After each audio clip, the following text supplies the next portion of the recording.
You had mentioned that nothing is off limits, and my question today is rooted in the physical well-being, who we are. My only wish is that I didn't attract or align with Abraham 39 years in the making.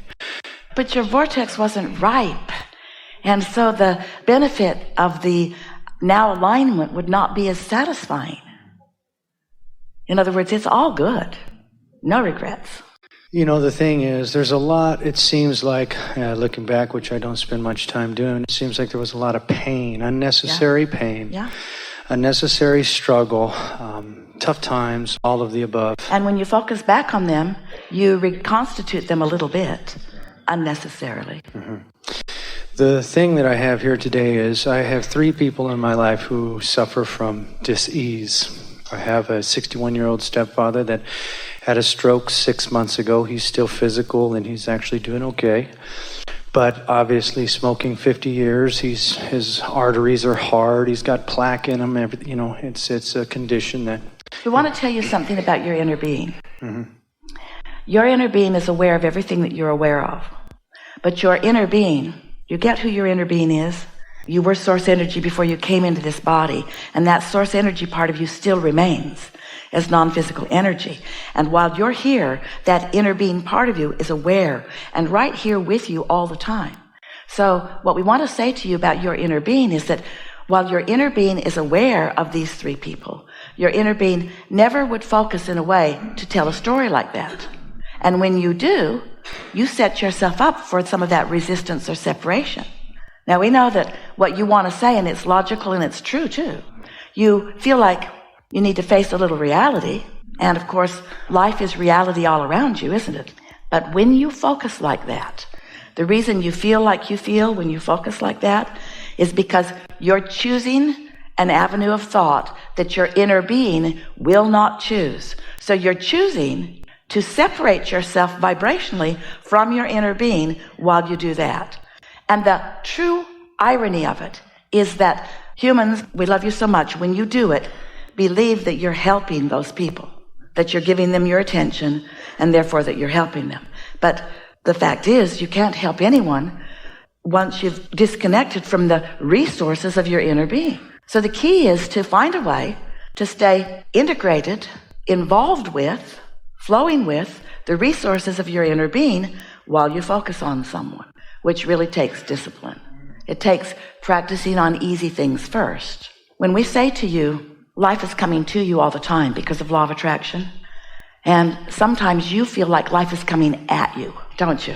Because you don't mean to be choosing things. It doesn't feel to you like you chose them, but when they come, if you don't want them, then you feel defensive.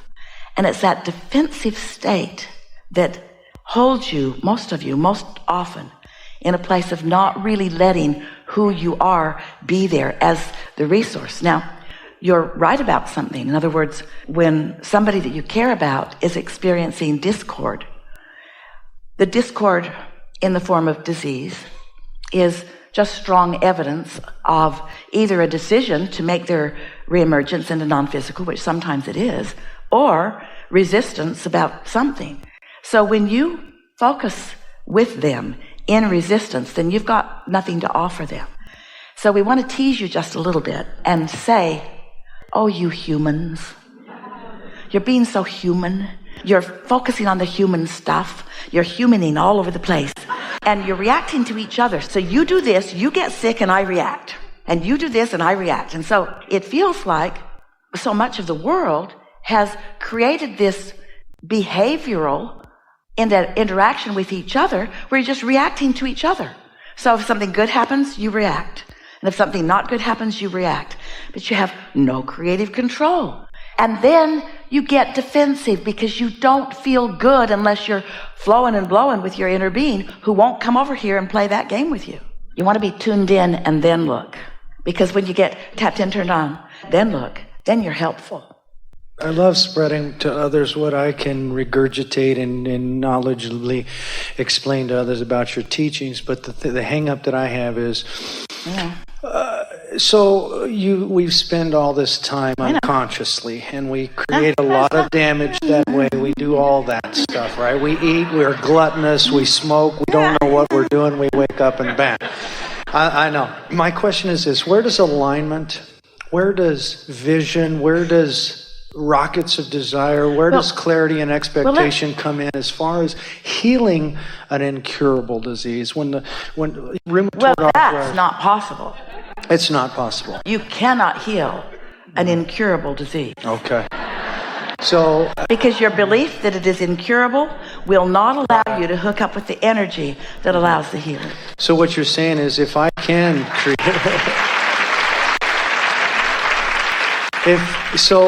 you said nothing is off limits earlier in reference to your... You're getting too far ahead, because we don't want you right now to decide to heal them. We just want you to hook up for your own benefit. Because you know why they're sick? Because they've been watching other people get sick. They're sick and they don't like being sick, and then people look at them and they freak out and feel vulnerable. You know what feeling vulnerable is? Pinching off your resources. You know what pinching off your resources is? Dis-ease. So the question is, how can that be in the world, and how can it be in the world with people I really care about, without me having a knee-jerk reaction to that? And the answer is, you have to have practiced your resources of source so well that you can stand steady even in that, which is why we start with this subject of satisfaction. We didn't say to you that you could be at the bottom of the hill catching your sick beloveds. You can't. You can't. Once you've let your thoughts go that far, you can't. But you could still find your balance, and you could allow your pathway to be open. And you know what your open pathway provides? A pathway to everything that you want. And you know what you want about them? You want ease and flow for them too. So you've put them in your vortex. So now you want to open your pathway to your vortex. Well, your vortex is over here. It's forward, where your inner being is. Your sick friends are back there. So if you keep looking back there instead of over there, you don't practice that alignment. That's why we have begun recently really talking a lot about satisfaction. Esther spent an afternoon, once she got the gist of what we were talking about, trying to identify moments in time when she knew for sure she was feeling pure satisfaction.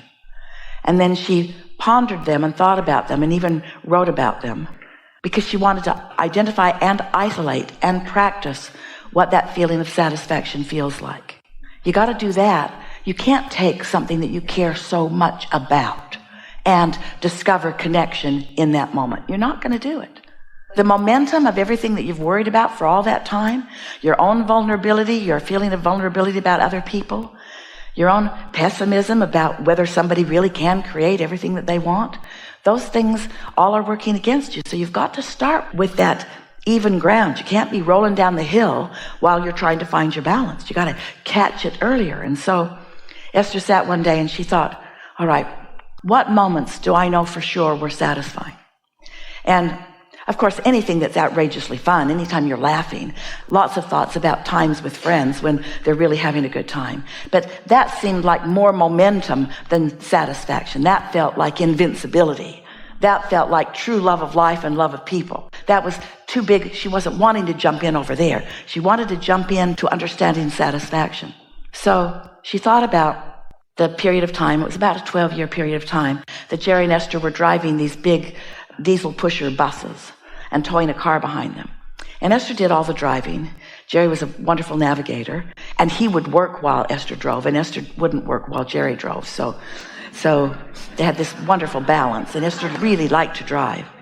So she thought about how it's the morning that they're leaving the campground or wherever they're parked for the night, and all the rooms are brought in on this big monster bus, and the hoses and cords are all pulled in, and everything's been stowed inside so that it'll have a safe passage as Esther's wheeling her way down the highways. And now they're pulling out of the campground and out onto the frontage road and up onto the highway, and Esther would feel this wonderful feeling of satisfaction. just this feeling of satisfaction of this perfect moment in time. And it would move quickly into anticipation of what this day was going to bring. What new experiences, what new things would they see? What new things would they discover in conversation? What new would this day bring? But satisfaction. And so when she came across that thought, she thought, I know what satisfaction is.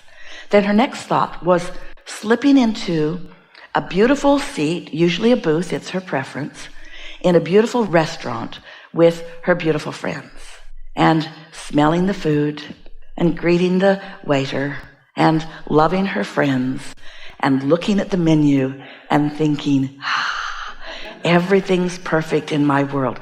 Satisfaction. Nothing to worry about, nothing to complain about, just complete satisfaction, contentment, satisfaction, contentment. So we want you to play this game with yourself for a little while, off subjects of greater importance to you, greater importance and therefore usually greater negative momentum. Start with easy things until you've isolated at least what that feeling of satisfaction feels like, and practice it so that it doesn't take long before it becomes your default vibration. And here's why it matters. Oh, you're going to like this so much. This is the answer to your question. If you are in despair or revenge feels better than despair, but it's still resistant. Blame feels better than revenge, but it's still resistant. Blame feels better than guilt. Each feeling of relief as you move up the emotional scale is an indication that you're leaving some resistance behind. But it isn't until you cross over into satisfaction that you are really resistant free. So when you're resistant free, now, the movement up the emotional scale is so quick. But you all have not been practicing and isolating and caring about the feeling of satisfaction. You dip into complaints, and so it's a rare one of you who maintains satisfaction long enough to find out how fast you can move up into love and ecstasy and being in that place where you are such a vibrational match to everything that's in your vortex that ideas can begin to flow across that seamless unbump. No more bump. No more resistance. Nothing in the way between you and the solutions you seek. Which means through that state of satisfaction, can you get rid of a virus? Can you undo the plaque in the artery? Can you undo Again, you're that getting thing? too fast ahead of yourself, because you can get into satisfaction, but you can't think about the disease or the virus and stay there. When you stood before Jesus, dripping your illness, he did not see your illness. He only knew your wellness. And because he knew your wellness unequivocally, because that's what he practiced, that's who he was mostly. So as he saw you in your wellness, and you believed in what you saw him see, in that moment you had no resistance. So there was nothing in the way of you and your desire for wellness. And so you received wellness. And then, do you remember what he said? Go forth and tell no one. Because he knew the first person you told would focus right back on the virus or the disease. Because most of them are still facing reality. And you know, the thing that keeps you from moving toward the things you want is the reality that doesn't contain them. You're so good at looking at what is that your vibration is mostly about what is. How much money I've got, how many friends I've got, how many lovers I've got, if I've even got a lover, how well I feel, how much my nose is running today. We get it. We get why what is feels so dominant to you. We get it because you can see it and hear it and smell it and taste it and touch it. We get it. It's vivid. And it's meant to be vivid because as you sift and sort through it, it's how you become decisive about what you prefer. It's all really, really good. But once your seeing and hearing and smelling and tasting and touching has produced for you understanding of what you want, then you want to give more of your attention to where you're going, not where you are. Do you know what your greatest hindrance to your new desires coming about is? Do you know what that greatest hindrance is? Right now. Right now. your observation and determination to get others to get you.